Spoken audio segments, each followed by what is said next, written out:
Please welcome Aspen Economic Strategy Group Co-Chair Erskine Bowles.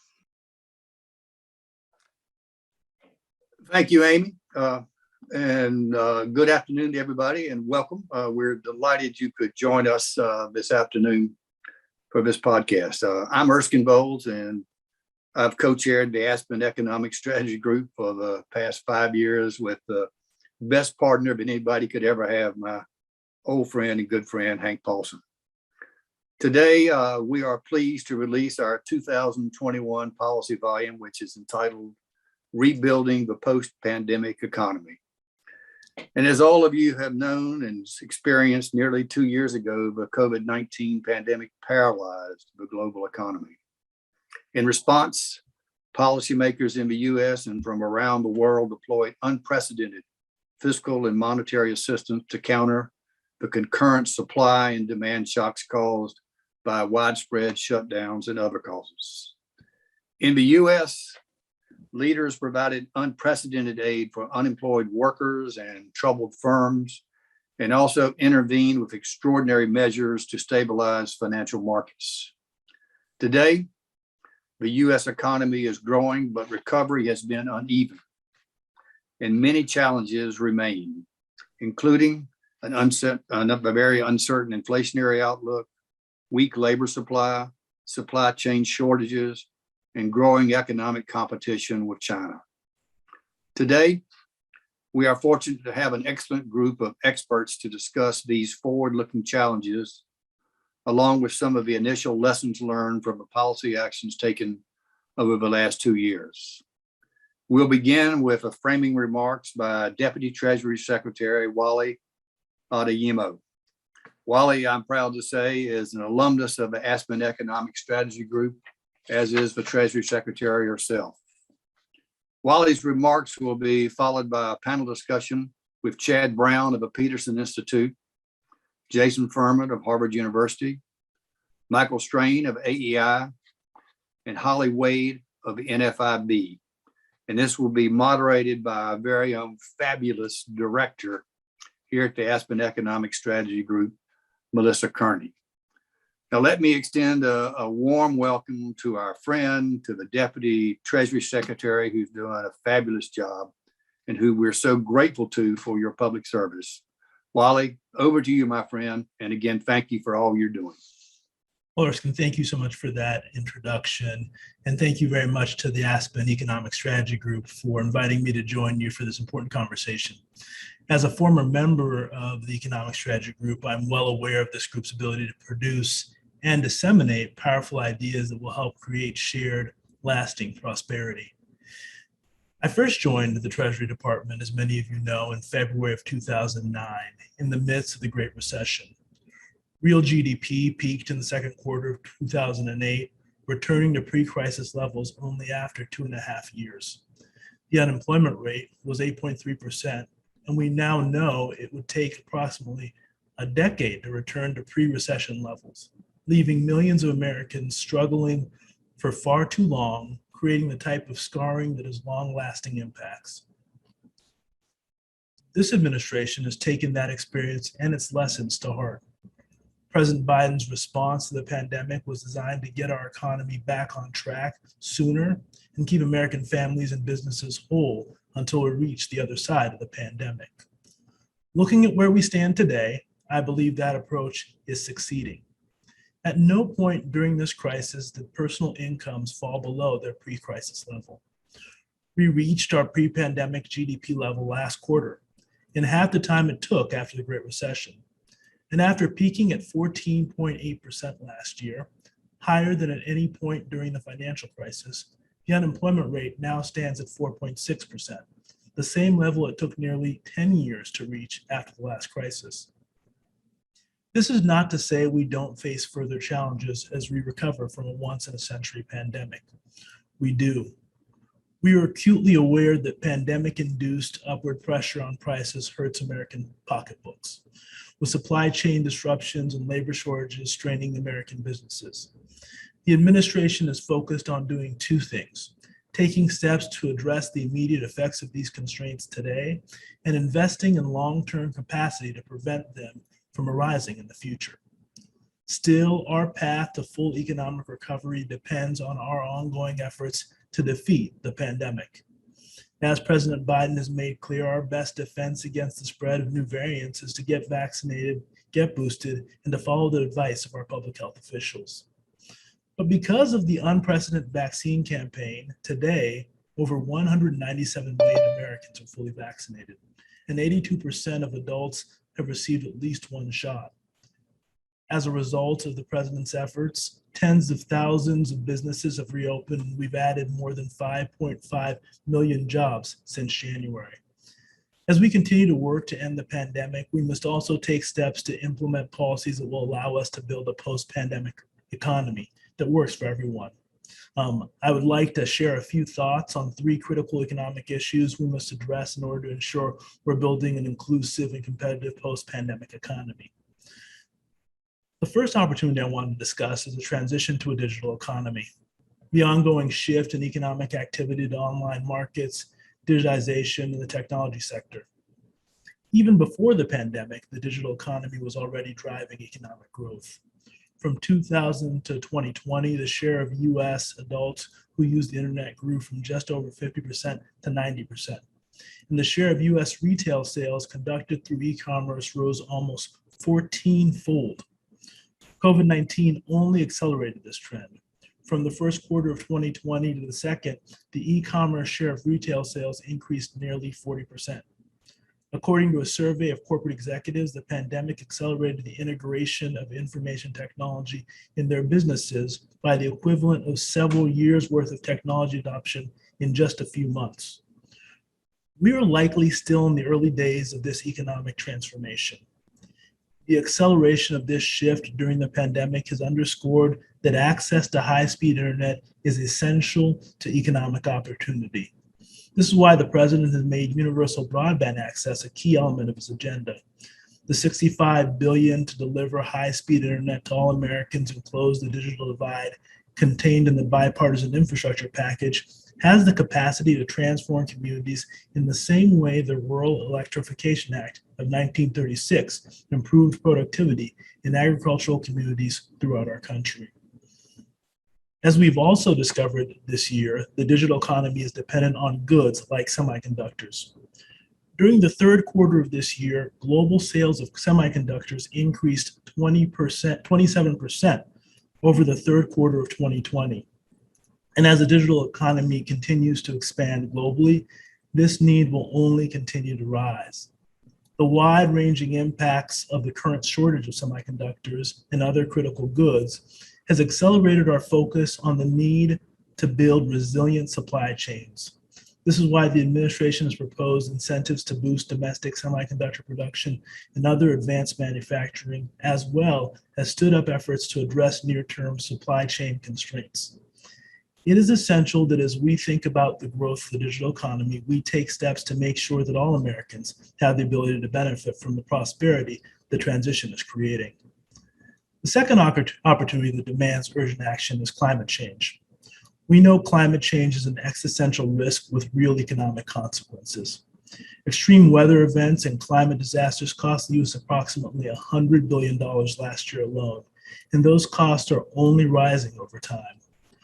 We know the public sector alone cannot make the investments needed to address the threat of climate change, which could reduce global output by 10% if we fail to meet our 2050 net zero emissions target.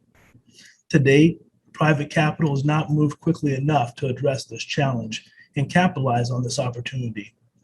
We need decisive government action to create the conditions for transformative private investment, just as we've had in the past, from DARPA investments that led to the modern internet to Operation Warp Speed's acceleration of the path to COVID-19 vaccines. That's why the president's Build Back Better proposal includes over $550 billion to combat climate change and catalyze the private investments we need.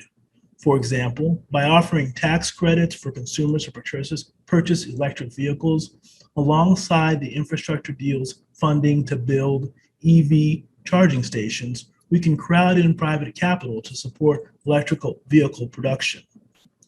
We're also committed to mobilizing additional resources for climate finance. We must focus on ensuring that we make the transition to a net zero economy in a way that allows us to address the challenges that climate change presents, while also positioning us at the forefront of the innovation and job creation this transition will catalyze. The fundamental shifts facing our economy constitute an inflection point. If managed effectively, they offer a chance to reduce inequality and create an economy that works for everyone. If mismanaged, they risk further exacerbating our country's economic disparities. Today, the top 1% of US households own 32% of household wealth, while the bottom 50% holds less than 2%. Unfortunately, though perhaps not surprisingly, this disparity also falls along racial lines. The median wealth of white households is 7.8 times that of Black households and 5.2 times that of Hispanic households. The cost of inequality falls most heavily on those most vulnerable, families who lose the roof over their heads to eviction or cannot put food on the table. But inequality also exacts a cost on all of us, holding back broad-based economic growth. Research suggests that if women, people of color, and low-income children had the same opportunities as high-income white males, the US would have 4 times as many investors as it does today, with those inventors and innovations adding to growth and productivity. The president's economic agenda puts these disparities squarely in its crosshairs. This starts with the generational investment in America's children. The expanded child tax credit enacted as part of the American Rescue Plan lifted 3.5 million children out of poverty. And the president's economic proposal calls for extending the expanded CTC and making it permanently refundable. In addition, the president is calling on Congress to provide universal preschool for all 3 and 4-year-olds, the largest expansion in American public education in a century. These 2 policies will significantly reduce childhood poverty and improve educational outcomes for millions of American children. Addressing inequality also requires us to take steps to reduce the barriers to the flow of capital to underserved communities. The Biden administration is providing $22 billion in capital through the Emergency Capital Investment Program and Small Business Credit Initiative, much of which will flow to underserved areas and communities of color. These federal investments will lay the groundwork to expand opportunities in these communities, but additional private capital is needed to help unlock their full economic potential. A number of private companies have taken steps to meet this challenge, but much more action is needed. We also need to remain focused on affordable housing. The growth of housing supply in the United States has consistently undershot demand since the Great Recession, and the pandemic has only made this problem worse. This is why the president has proposed a number of incentives to increase the supply of affordable housing, and why this administration is already providing tens of billions of dollars in assistance to renters and homeowners struggling due to the pandemic. Finally, one of the most important things we can do to address inequality is to make sure our tax system raises the resources needed to build an economy that works for everyone. This is especially true for corporations and those making more than $400,000 a year, making sure they take on more of the burden to provide the resources to fund everything from the military to expanded educational opportunities for our children, and creating opportunities for those that have been left behind for too long is critical to our economic success. Today, corporate income tax revenues as a share of GDP is less than a third of what it was in the 1960s. Federal revenues as a share of GDP have gone from 20% in 2000 to 16% in 2020. The president's tax proposals address these trends, and we look forward to the implementation of a number of these policies as part of the Build Back Better Act. Let me conclude by returning to where I began. We know the challenges remain to restore the economy to secure footing, and we're all committed to tackling those challenges using the full array of our economic tools, from programs to help bring Americans back to work through vaccinations and child care to support long-term investments in our infrastructure. But a look at where we are today, I see the progress we've made as well, and the evidence that the lessons we learned from the last crisis put us on a stronger path to recovery in this one.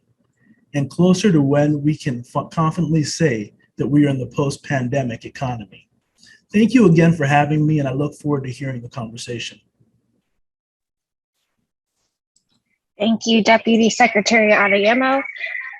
The next panel will begin in just a few moments.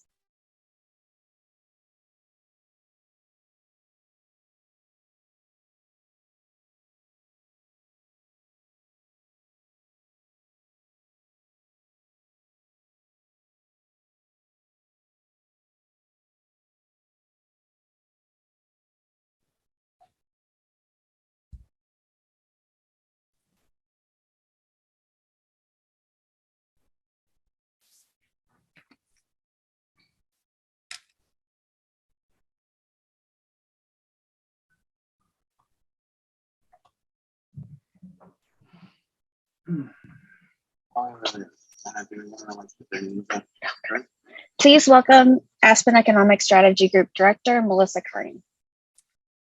Thanks so much, Amy. And thank you to the Deputy Secretary for joining us today and for his substantive remarks on the ongoing challenges that the U.S. economy still faces. So as Wally just said, we're not quite in the post-pandemic economy, though our panel discussion is perhaps optimistically titled The Post-Pandemic Economic Recovery. I hope we can all agree, and I hope it's true, that at least the worst of the economic crisis is behind us.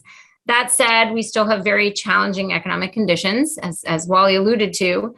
Job openings and nominal wages are growing rapidly, but there are supply shortages, worker shortages, high levels of inflation, and of course, continued uncertainty and disruptions related to COVID itself.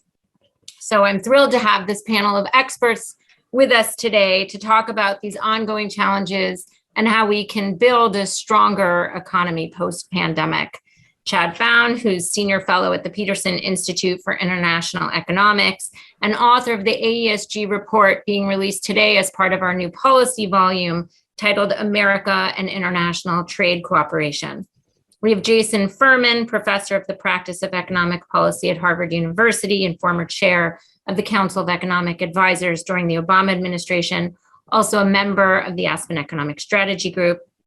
Michael Strain, Director of Economic Policy Studies at AEI and a member of the AESG, and Holly Wade, Executive Director of the NFIB Research Center. So I'm going to start with a question for each of you to set the stage about how you see the current economic challenges facing the U.S. Chad, let's start with you. You're an expert in U.S. trade and international economic issues.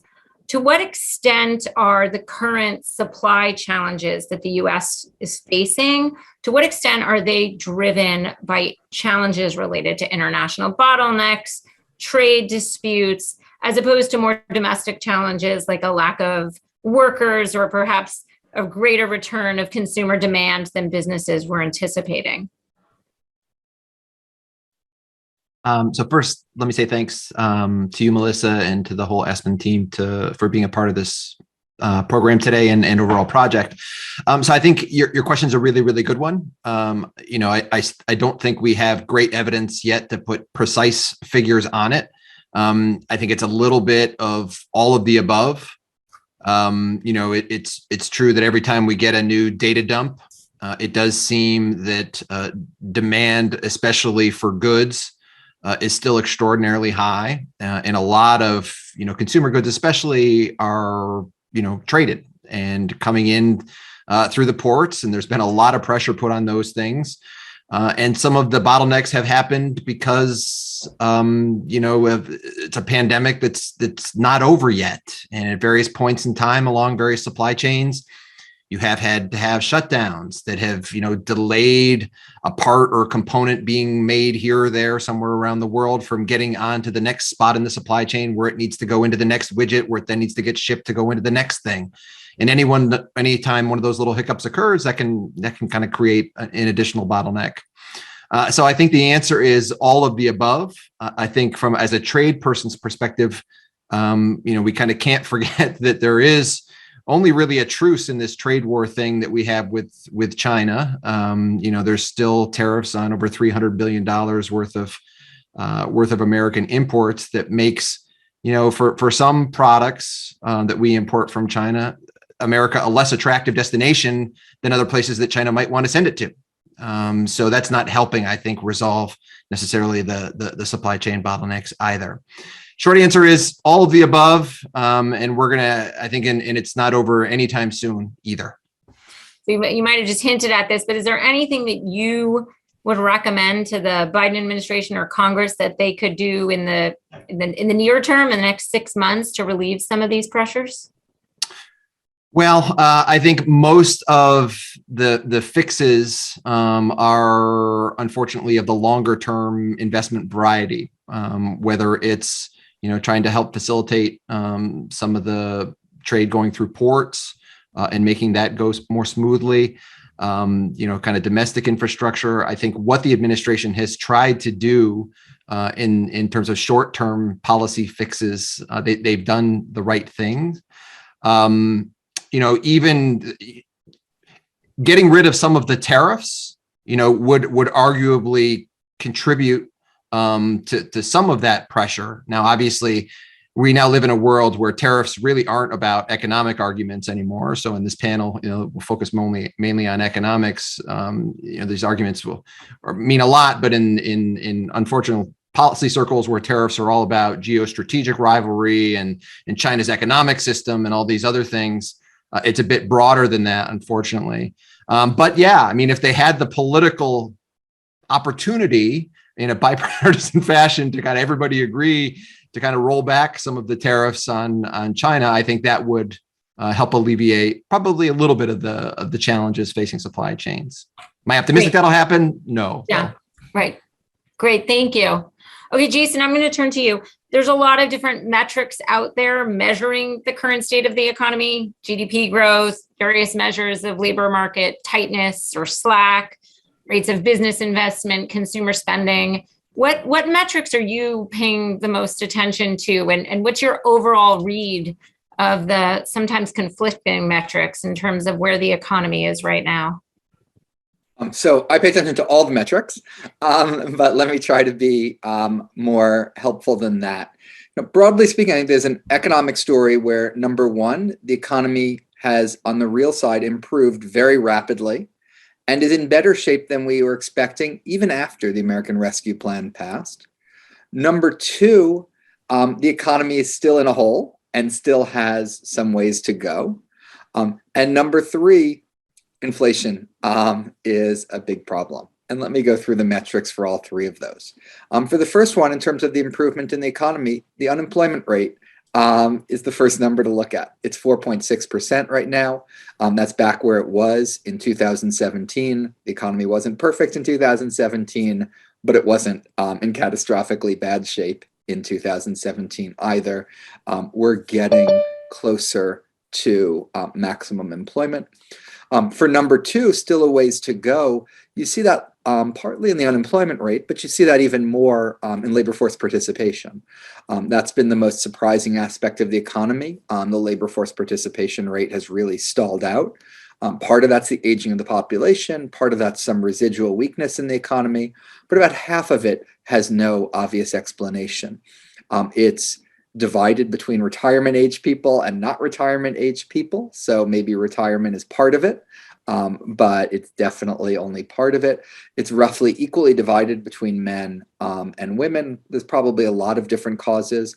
I tend to lean against the psychological, all of a sudden people decided they didn't like their jobs. I think a lot of jobs weren't great in 2019 either. They were just better than the alternative, which was not working. The comparative benefits of those have changed, in part because people have more cash, in part because job openings are so high. In terms of the third and inflation, we all look at the headline inflation numbers. Those are extremely high. It's 6.2% over the last year. Some of that is probably temporary stuff that's going to go away. The oil price is a global thing. It's not a US policy specific thing. It's been adding to inflation. It's probably the part of inflation people like the least and the part the president can control and the Fed can control the least. But even if you strip away some of the fluky parts of inflation, you still have a pretty high inflation rate. And you have some shoes that probably haven't dropped yet. For example, the cost of rent has been going up. It hasn't been going up as quickly as it did in the past, and it's likely to go up more quickly in the future. So personally, I think it's likely that the inflation rate will fall from this year's 6%, but won't fall to anywhere near the 2% that the Fed had been hoping that it would do. Finally, in addition to looking at these data to reach this conclusion about the economy, I teach the intro economics class at Harvard. I teach them supply and demand. If you think about your supply and demand right, you can get very far in life. And interpreting these data, there's two ways to think about what's going on with all the supply issues Chad talked about. One is supply chains suddenly get worse. A factory closes in Malaysia because of COVID, closes in China because of electricity. That's an inward shift of the supply curve, and it drives the price up, inflation, and the quantity down. Everything I've just told you, though, is that's not what's the main thing that's happening. The main thing that's happening is prices are going up and quantities are going up. People are spending 10% more on goods than they used to. They're spending 20% more on some goods like toys, instruments, and guns. So, what does that second model say? It's the demand curve shifted out. That you shifted up the supply curve and prices went up and quantities went up. In other words, the problem isn't that our supply chains have gotten worse. It's that our supply chains haven't gotten better as quickly as we wanted them to get better. That, in other words, demand has outstripped supply. There's a little bit of all of this going on, both some deteriorations of supply, especially workers, but I think far more of it, the evidence lines up for it being demand has increased a lot and supply increased too. It just didn't increase as much as we would have liked. Great, thanks. So I think before I ask you what you think this all implies for what policymakers can do in the short term, I'm going to ask Michael, do you agree with Jason's assessment of the economic situation, or are you reading some of those indicators differently? No, I'm in broad general agreement with Jason. I think the big problem facing the economy and the labor market is the same, which is an imbalance between demand and supply. In the labor market, you see white hot demand for workers. You see record numbers of job openings. You see the number of unemployed workers for every one open job. That's down to about 0.75%. Which is much lower than it has been in quite some time. In other words, there are fewer than one unemployed worker for every job opening. It is common to hear businesses complain about not being able to find workers. It's common to hear businesses talk about labor shortages. I think the right impulse is to dismiss those concerns. Historically speaking, in this case, I think that is not the right impulse. And the reason I say that is because employers are putting their money where their mouths are. You see wages growing throughout the economy at around 5%. In some industries like leisure and hospitality, you see wages growing around 12%, which is remarkably rapid nominal wage growth. And so employers really are putting their money where their mouths are in order to attract and retain workers, and there just aren't enough workers out there. And so you have a demand supply imbalance in the labor market. I think focusing more on the supply side, workforce participation, the rate at which adults participate in the workforce really hasn't improved much since the summer of 2020, which is remarkable given how quickly wages are growing. If you break that down and look at different age groups, you see that workforce participation has not recovered for people over the age of 54. Workforce participation has not recovered for people of prime working age between the ages of 25 and 54. And participation has not recovered among younger workers, ages 20 to 24. When I say recovered, I mean returned to its February of 2020 level, the month before the pandemic began. That is kind of a mystery as to why that would be the case. I think that the generosity of unemployment insurance benefits has kept workers on the sidelines. And I think the stimulus checks that have really ballooned household savings. Households are sitting on about $2.5 trillion of excess savings up and down the income distribution. Those savings, I think, are also leading workers to be choosier than they otherwise would be. And you see a similar phenomenon, I think, outside the labor market of the economy as a whole. I think Jason's right about supply chains. My understanding is that our ports are actually processing more cargo than they typically do. Why do we still see cargo ships lined up outside ports waiting days and days to be unloaded? Because because purchases of goods on the part of consumers and households are that much higher than they used to be. I'm worried to build on Jason's concerns about inflation. I'm becoming increasingly worried about inflation. I'm becoming increasingly worried that inflation is going to be a drag on the economy, and increasingly worried that that forward-looking expectations about inflation are starting to become unanchored to the Fed's target. You see consumer confidence numbers in the tank, back down to where they were when the economy was emerging from the 2008 global financial crisis because of inflation that's really souring households. If you ask small businesses how many of them plan to increase prices over the next 3 months, the net share that do is over 50%. That's the highest share of businesses that plan to increase prices in the past 4 decades, which is when the survey began. If you ask households what they expect inflation to be next year, you see households are expecting 5% inflation, which is 3 percentage points above the Fed's 2% target, more than double the Fed's 2% target. If you look at the bond market, you see that investors expect inflation over the next 5 years to average about a percentage point above the Fed's target.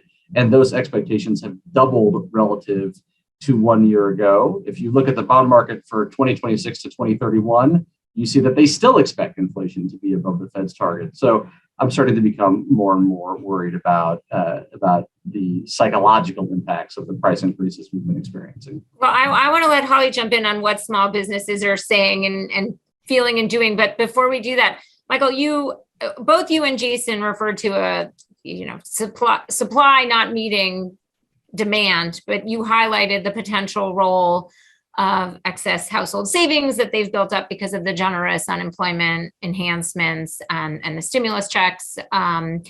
That money households should be winding their way through that money. So do you think then these supply and demand is just going to equalize anytime soon as households no longer have excess savings?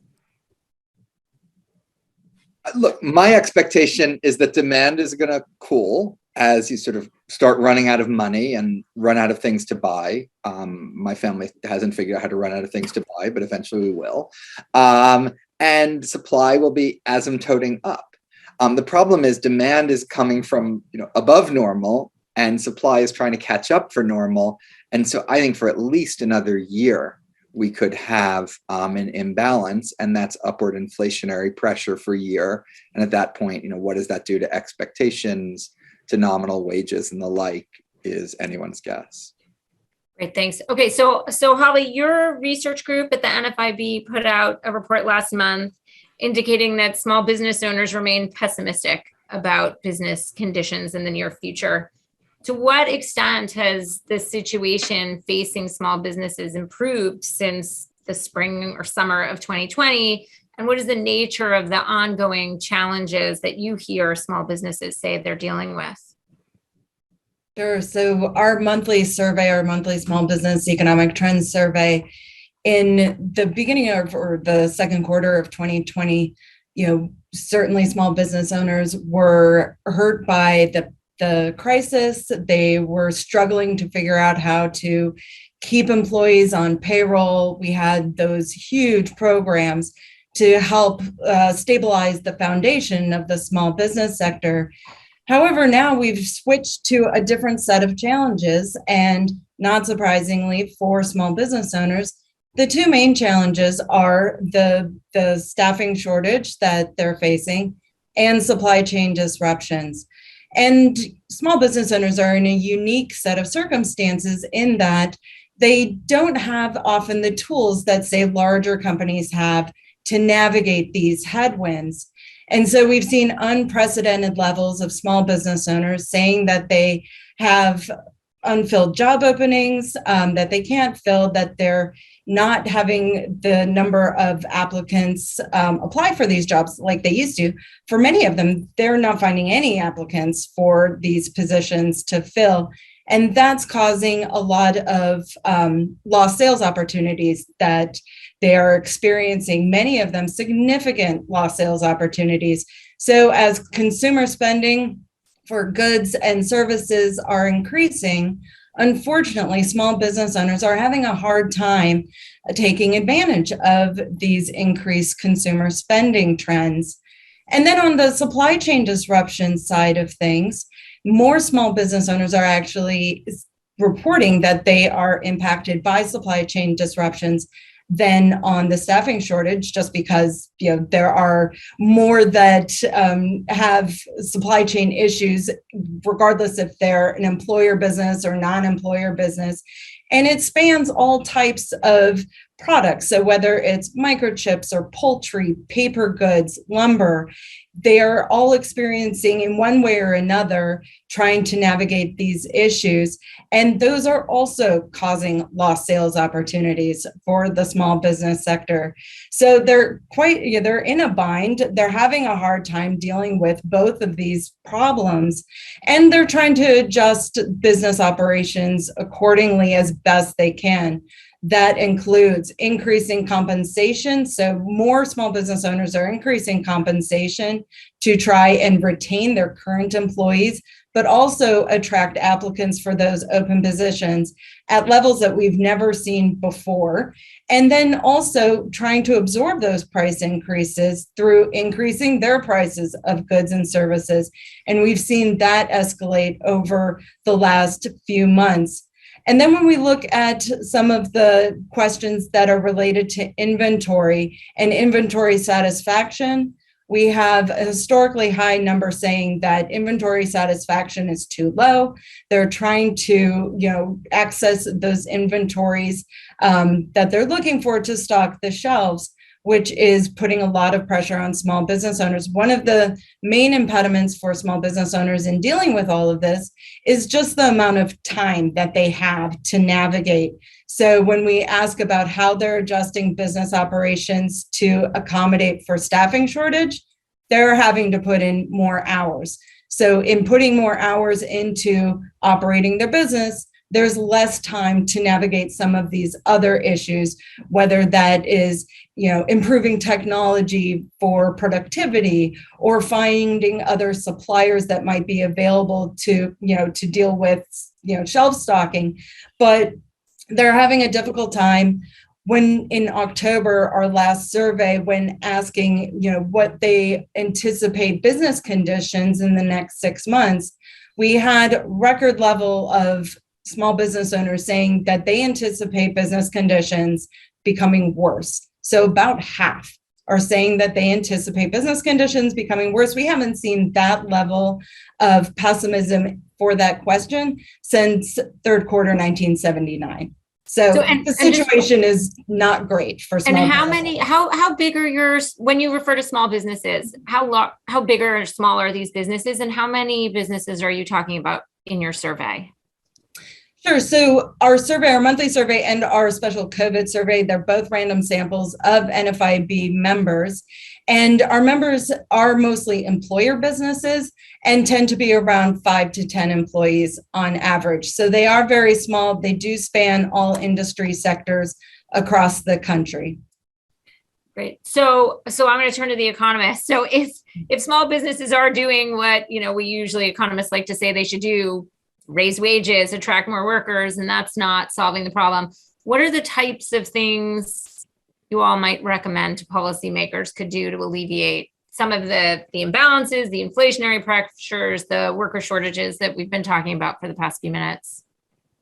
One thing that worries me is that that policymakers won't solve this problem, but that instead businesses themselves will solve it. One of the more remarkable features of the economy is that we are kind of back to pre-pandemic levels of nominal output with 6 million fewer workers than we would have had if there weren't the pandemic, which of course means that workers are producing more, that businesses are more productive than they used to be.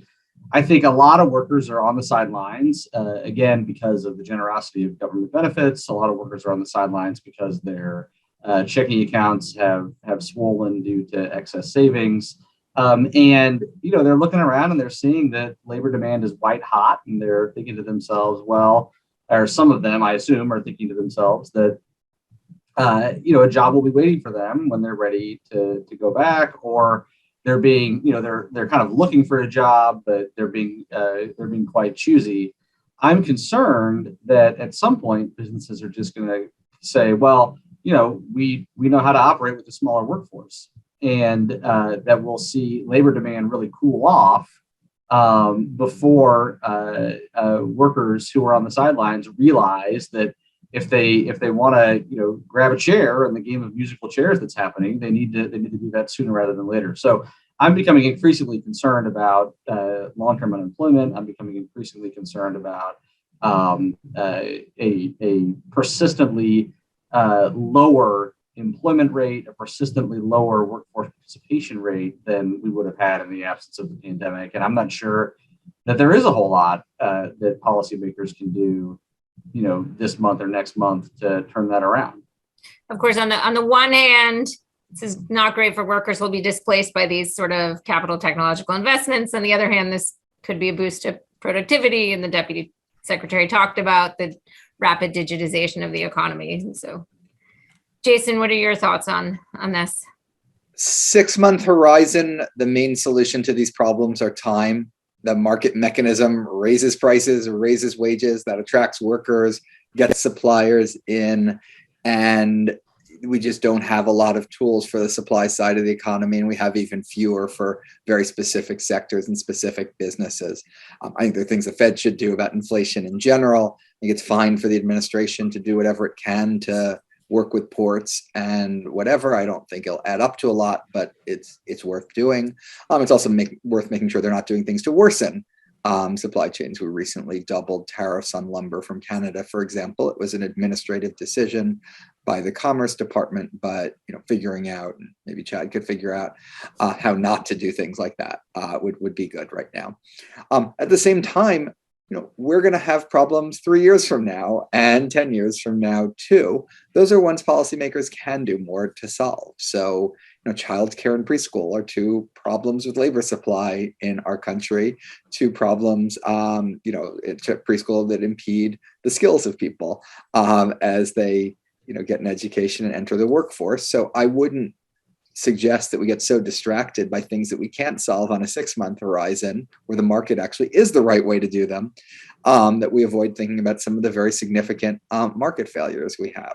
Improving preschool, a lot of the impact of that for small businesses will be felt a little bit right away because parents will be able to work more, but some of it will be felt 25 years from now when those kids get an education, grow up, and become better employees for the businesses that Holly and all of us care so much about. So I think, patience in the short run, focus on the medium and long run is the best strategy right now. So I want to shift a minute to drawing some lessons from the government response, and specifically the government response in terms of helping businesses through the real crisis at the sort of the beginning of the pandemic. Of course, we had the Paycheck Protection Program, which provided direct support to small and mid-sized businesses. In one of the chapters that's in the policy volume that Aspen Economic Strategy Group is releasing today, it's written by Samuel Hansen and Adi Sunderman, both of the Harvard Business School, and Eric Zwick of the Booth School of Business at Chicago.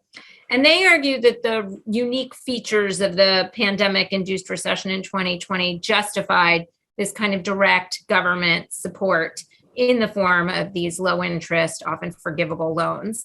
But they argue that in a recovery and in a more garden variety recession, the economic arguments for direct government support like that are weaker.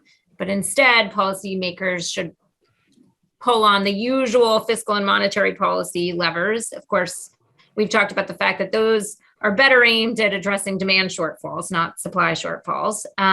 They also say the government could promote reallocation by taking steps to promote firm entry and exit.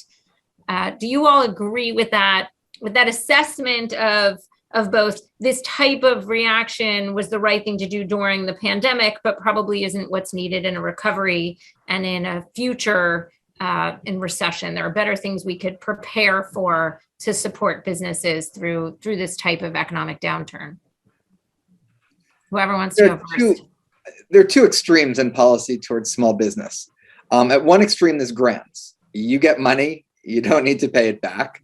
At the other extreme are something like a loan on commercial terms. You get it, you pay it back. It's not that different from what you could have gotten from a bank. The response that we did to COVID was mostly grants. I mean, forgivable loans or grants. There was very little in the way of conditions in terms of needing to prove the amount of damage that happened as a result of COVID. The owners could pocket much of that in the form of a windfall for themselves if their business was still operating and the like. It was designed in a hurry, might have been hard to design it a whole lot better. I think the bang for the buck in terms of long-term jobs probably wasn't that high, in that businesses that wanted to hire 6 months later could, and businesses that didn't have customers 6 months later were going to lay off workers even if they kept them on for that loan. So I think it was probably designed in the wrong way, but it was a crazy moment in the economy and the like. Then there's the other end. The Fed had a Main Street lending program that it chose to have basically commercial terms for. It was told by Congress, you can lose the money on these loans. We're going to give you some capital. If you lose this money, that's okay. You're legally $450 billion or whatever it is, not just for Main Street, but for a suite of programs. And the Fed, one, is not very good at being an actual bank because it doesn't lend to small businesses, not what it does. And second of all, it chose in conjunction with the Treasury, possibly because the Treasury told it to set those terms in a very strict, tough way that looked a lot like commercial loans. And as a result, there was very little take up and it did very little good for the world. What we need next time is something in between those two, something that's more like a loan. You do it if you have, you put some skin in the game. The government gets to share some of the benefits of your success in the form of being repaid. It's not just giving out gifts, but those loans aren't on commercial terms. They have, greater guarantees or lower interest rates or less senior repayment or longer payment terms. I don't know exactly what it is you want. And thinking about how to design that is complicated institutionally in terms of who delivers it, complicated in terms of designing the terms. And so, thinking about it now, like Eric Zwick and co-authors are doing, is exactly the right thing to be doing. I could jump in talking about or hearing from our members through our surveys. The PPP program was certainly helpful in supporting the small business sector because everything was so chaotic, and the time frame of small business owners running through their savings and profits and earnings was quick. So the speed to which they were able to release the funding for that program through private financial institutions was imperative for the small business sector at the beginning. Certainly, it could be restructured, I think, to maybe look somewhat similar to the PPP round 2, where there were more guardrails on who qualified for the program. It was still obviously a forgivable program, but that you had, for eligibility, show 25% reduction in revenues from, one quarter to another. And so that, puts some kind of criteria around eligibility for the program, which was about half of those who participated in the first round of PPP. So something like that. But there's also the Economic Injury Disaster Loan Program that was hugely popular to small businesses. About a third of our members took advantage, or a quarter to a third took advantage of that program. Through the SBA, there were obviously a few hiccups in being able to process those loans and staffing the SBA to a point where they could handle that volume.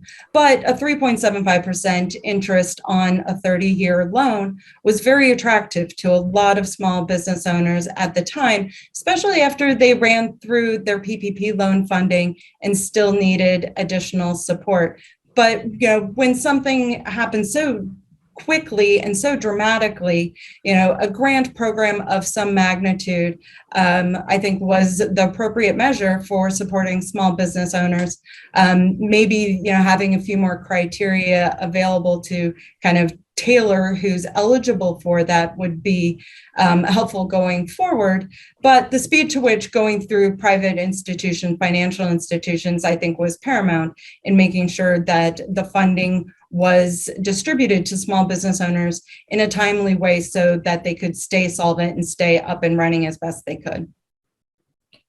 I'm more sympathetic to the PPP program than Jason, and I'm less sympathetic to the need to ever do something like it again than either Jason or Holly. I think one of the most remarkable features of the U.S. economy over the last year and a half or so has been the absence of a huge spike in bankruptcies. That is what no one predicted, that even given the existence of the PPP program. When the early months of the bankruptcy data came in, there were lots of attempts to explain it by saying, well, the courts aren't operating, or et cetera, businesses aren't filing, maybe there's a bunch of informal bankruptcy that'll eventually show up as business closures. That hasn't happened yet. I think the Paycheck Protection Program should get a lot of credit for avoiding that wave of bankruptcies that we were all concerned would come. That wave of bankruptcies would have been a massive economic loss, because the businesses that would have been bankrupt as of February 2020 would have been productive, valuable, healthy businesses, and they would not have been outcompeted by a competitor. They would not have gone out of fashion because consumers' preferences or tastes had changed. They would not have gone under because of bad management decisions. They would instead have closed because of this event that was entirely outside the economic system, and that would have just been a waste. The evidence that I've seen suggests that PPP eligible businesses had employment elevated relative to larger businesses that were ineligible for 6 months, for 9 months after the program started, which suggests that there really were effects of PPP on employment that lasted into the medium term for quite some time after the economy had come out of the lockdowns. I don't think people would have predicted it would have been that successful when the program was rolled out, successful at supporting employment and successful at avoiding business closures. Having said that, it is hard for me to imagine circumstances where that type of a government intervention would be helpful to the economy as a whole. Certainly, it would be helpful to the businesses receiving support, but whether it would be helpful to the economy as a whole, I think, is another question. I think Holly's comment about the kind of PPP version 2 that included a revenue loss test certainly addresses Jason's concern that businesses that were doing fine ended up getting PPP loans. But I'm not sure those are the businesses we would want to subsidize in a garden variety normal downturn. You'd be subsidizing businesses that aren't adapting well to the changing business cycle. You'd be subsidizing businesses that aren't able to keep their revenue up in spite of the downturn. It seems to me that those are the businesses that if you had to pick between those businesses and businesses that didn't have a 25% revenue loss, you would want the second group of businesses to be the ones that make it through the recession. So there's a tension here, right? On the one hand, you don't want there to be wasteful liquidations. You don't want there to be wasteful separations of workers and firms. You don't want there to be wasteful separations of firms and customer networks and supplier networks. On the other hand, you don't want to stop the process of the economy reaching its new equilibrium, because that is going to be what ultimately brings down the unemployment rate and what restores the economy to health. During the lockdowns in March of 2020, the former was going to be such a catastrophe that putting the brakes on the reallocation process, I think, made sense. During a garden variety recession, I'm not sure that's what I would advise. But Michael, this is going to depend on whether you expect the cause of whatever the recession, the cause of the recession, if that's going to stay with us, and so the reallocation should happen, or if it's ideally something temporary, like a public health crisis that will abate, right? Yeah, I think if we had another pandemic, or if we had another situation where the government was telling people to stay home and not go shopping or something like that, then I think we could talk. But a situation where monetary policy makes a mistake, or a situation where we see a big oil price shock, or we see something happen in the financial sector. That's the kind of thing that I think we should expect that businesses and households, but particularly businesses, are able to adapt to. And the basic policy advice of focusing on people, not on businesses or places, I think would apply in those more typical situations. I want to talk about this idea of lockdowns again, which hopefully we won't ever have to contend with. But we've seen now a new COVID variant emerging, the Omicron variant everyone's talking about. I think it's fair to say that some variant of COVID is likely to be with us for a while. So I want to shift to talking about that, what the economic implications of that, presumably that will continue to impose a drag on our economic recovery. Chad, in your chapter that's part of today's volume, that's the volume that's being released today, you mentioned that COVID is a challenge that requires global cooperation. And you were one of the signatories on an Aspen Economic Strategy Group statement in August that stipulated, and I'll quote, "The United States government should take up a position of world leadership on ending the global COVID-19 pandemic through vaccine outreach to the world." So the Biden administration recently announced it would invest billions in manufacturing capabilities for global vaccine production. In your view, is manufacturing capability the main constraint on distributing more doses around the world? And what else, if anything, can the U.S. be doing to help bring an end to this global pandemic? So I think the vaccine manufacturing story is complicated. So on the one hand, we were incredibly lucky to have multiple effective vaccines for kind of the initial round of variants. And Operation Warp Speed, what they did in Europe, BioNTech, even what China has done in terms of manufacturing so many vaccines, so many doses of vaccines so quickly was amazing. And it was not expected at the beginning of the pandemic that we would be able to do this. That being said, we clearly haven't done enough. And I think there is this question, have government policymakers, they did great sort of early on in writing, contracts with manufacturers to have multiple candidates out there, some of them which never made it through clinical trials, which is what you want. You want to overshoot in terms of your diversification. You want to get them manufacturing at risk even before they have been, green lighted through the regulatory process. But then we've sort of reached a moment where, the companies are producing kind of at their own timetable. And it's hard to get them to, add another or a third or a fourth or a fifth production line to really, really, really scale up the vaccine manufacturing capacity. But it seems like that's what we need to do. Now, it's additionally challenging today because we're still waiting for the next at least 10 days or so for more information about whether the existing vaccines that we have, how well they're going to do with respect to Omicron, this next variant that we're facing. And, you know, some of the companies, so the mRNAs, the Pfizer and the Modernas say that, you know, their technologies are such that they'll be able to tweak their formulas and their manufacturing practices so that, you know, within 100 days, they'll be able to generate the new the new version of their vaccine. I think we'll have to wait and see if that's necessary, A, and then B, if that's actually going to be true. We've never gone through this before, obviously. But this is going to throw another, you know, monkey wrench into the works potentially in terms of how many vaccines that we ultimately need, how well different places of the world are responding based on what the first rounds of vaccines, the varieties that they received.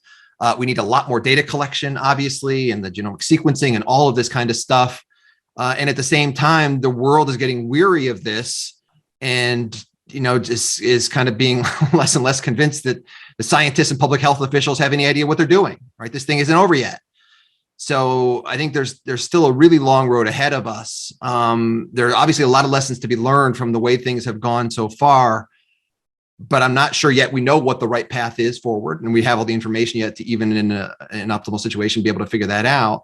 Let alone be able to implement it. And then you do have other challenges that are out there. A lot of the places that haven't gotten vaccinated yet, it's not because of lack of access to vaccines. It really is the last mile problem. They just, you know, don't have the infrastructure to be able to do the cold chain deliveries, which is, you know, necessary for the Pfizers and the Modernas and things like that. That requires additional investment as well. So there's still lots and lots of challenges ahead. Jason, Michael, what's your read on the ongoing COVID threat? How much of a drag is that on the economic recovery?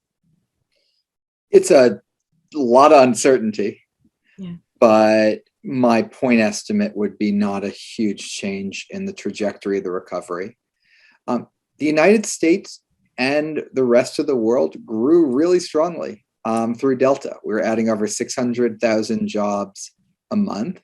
GDP growth in Q3 was in Q3 was weak, but another measure, gross domestic income, was very strong. So I think the economy probably did better that quarter than the headline numbers show, and that would be more consistent with the better measured jobs data we have. Growth in Europe was incredibly strong in the third quarter. Right now, the fourth quarter in the United States, growth is tracking at something like a 7% annual rate.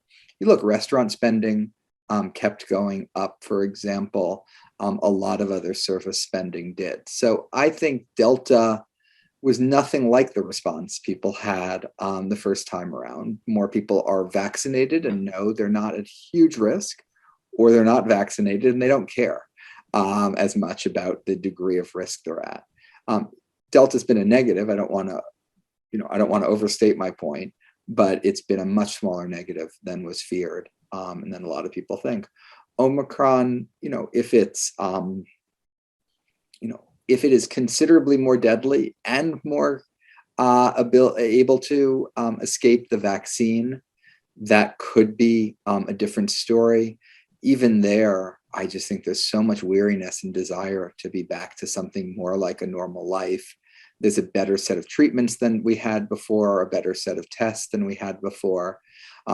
I think we should be responding super vigorously on the health front. I think the president's absolutely right that the whole administration is all in on everyone getting a booster. I think that's terrific. I think they haven't done enough on testing. And, a lot of that's the FDA, not the White House, in terms of approving cheaper tests. And the FDA that they haven't, approved the Pfizer pill yet, I think is just, borders on nuts, when I think we know they're going to, and I don't know why they can't do that any faster. So there's things we need to do here. I think almost all of them are on the health response, not the economic response. And on the economic side, we just need to be wary. And if what I just said turns out to be too sanguine, the Fed should adjust, fiscal policy should maybe adjust, but I don't see any reason to do that right now. I'm just going to interject because it hasn't come up yet. And if whatever happens with these new variants, I hope that one thing we've learned in the US is that we should never just be wholesale closing schools. Perhaps one of the things I'm most worried about as a lingering consequence or scarring effect of this pandemic is the tremendous learning loss that so many students experienced over the past 2 years, especially kids in the most vulnerable situations from economically disadvantaged homes, and the tremendous mental health crisis I think our policies of closures have caused for kids and young adults. So whatever the drag on the economy is, I hope we can muddle through while still allowing children to mostly go on with their lives. Okay. Absolutely. The first thing that should close should be indoor restaurants. The last thing that should close should be schools. I don't think any of those need to close based on what we know now. But if it gets much worse, that's the order we should go in. So we have 3 minutes before I'm going to turn this over to AESG co-chair Hank Paulson to close us out. And so I'll start with Holly, then Michael, then Chad, and then Jason if we have time. Last minute, what's sort of the one thing that you're really worried about in the post-pandemic economy will linger with us, or something that you think could be an improvement, a stronger economy, given what we've been living through in the past almost 2 years now? Holly. Sure. So anything short of a shutdown, I agree with Michael that, a regular recession doesn't need a response like we had with PPP or anywhere close to that. Small businesses are dynamic. They come in and out of existence, and that is the benefit to our economy and our flexibility. What I strongly think is so important to small business owners is not to pile on more harm in operating a business. The more difficult it is for small businesses to operate, the more challenging recessions are for them to navigate through those. So the do no harm part of supporting small business, I think, is hugely important and cannot be overestimated. Thank you. Michael. In the near term, I'm most concerned about inflation. I think that there is not a whole lot that public policy can do, the fiscal policy can do to help with that. There's some things I would have the Fed do differently.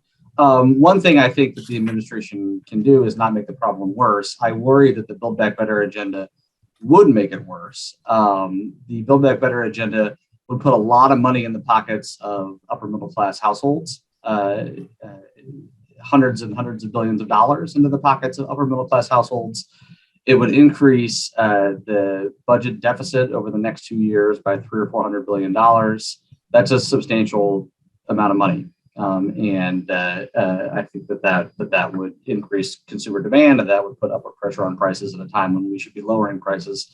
Over the longer term, I'm increasingly worried about a permanently lower employment rate and a permanently lower workforce participation rate than we would have had.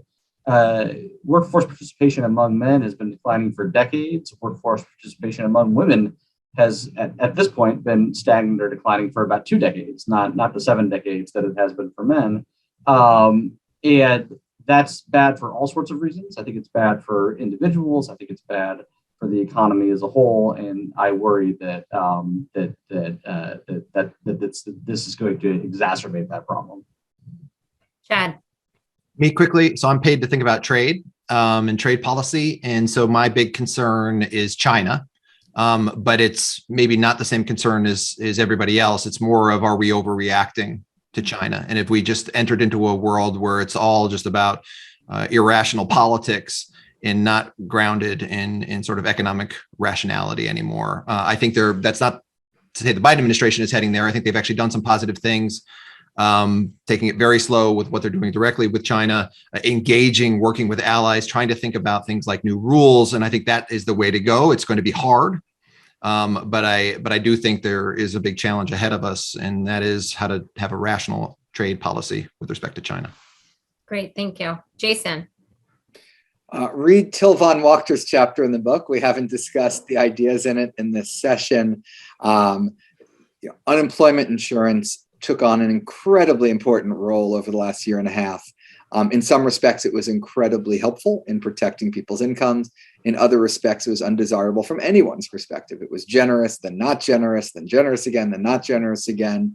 in ways that made no sense. So including triggers, doing more to focus on reemployment, more on keeping people connected to jobs and the like. Now is the time when we should be thinking about unemployment insurance for the next recession, not when Congress is pulling an all-nighter designing its rescue package in the next recession. So that's a great plug for the policy volume. There's a number of terrific chapters in there that I think we've had expert authors highlight the situation we've been through, the lessons learned, and ways to better prepare our economy for the future. So please do go to the Aspen Economic Strategy website and download the book that's being released today. Thank you to our panelists for joining us. Thanks to all of you who logged on to be part of this conversation. And I'm going to turn it over to Aspen Economic Strategy Group co-chair, former U.S. Treasury Secretary Hank Paulson.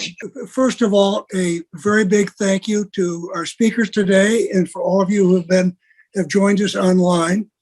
I'm in New York City where it's such a beautiful day. I have to close the draperies behind me. It's so light. Otherwise, you would see the East River and the Brooklyn Bridge.